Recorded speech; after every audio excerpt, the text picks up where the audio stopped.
Hi guys!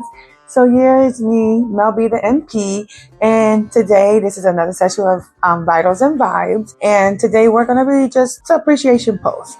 This is an appreciation post for myself because of all of the obstacles that I have been through and overcome to get to where I'm at. A lot of people have been reaching out to ask me how long did it take me to become a family nurse practitioner. I started out as a medical assistant. I'm from Brooklyn, New York, Bed-Stuy, do or die, and it wasn't the best neighborhood to grow up in. You know, we are a product of our environment, and I will be the first to say that my environment was not very supportive. My mom died when I was 6, so pretty much my motivation for me to get to where I am today all came from me.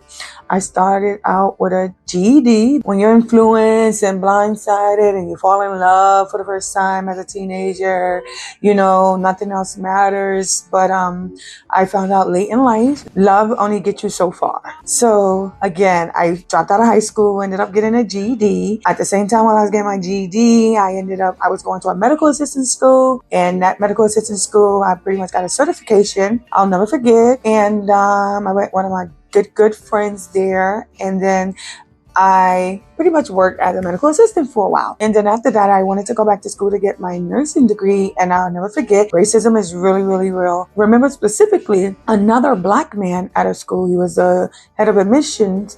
And he pretty much told me that I would not be able to get into the school because I wouldn't be able to pass the exam. And he said I wouldn't be able to pass the exam. And I don't know what made him believe that that was the case, but I fell victim to that for years.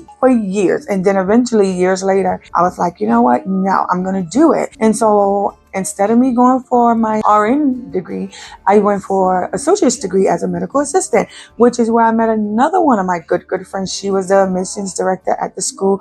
And when I tell you she loved on me, Rocky, you know who you are. And we had this conversation, me sitting on your couch, that I was going to be right here in this seat. And although things take time, it took a long time, but not long enough because I'm here, you know. So I appreciate you and I love you for always speaking positivity into me and believing in me. I went to her school, got my associate's degree as a medical assistant, continued to work as a medical assistant. I was sitting on her couch and I'm like, I want to be a nurse. I always wanted to be a nurse. I'm going to go to school. I'm going to go to school and I'm going to be a nurse. So I will never forget, I was applying to these schools. I went to take those entrance exams and I failed the exam 4 times.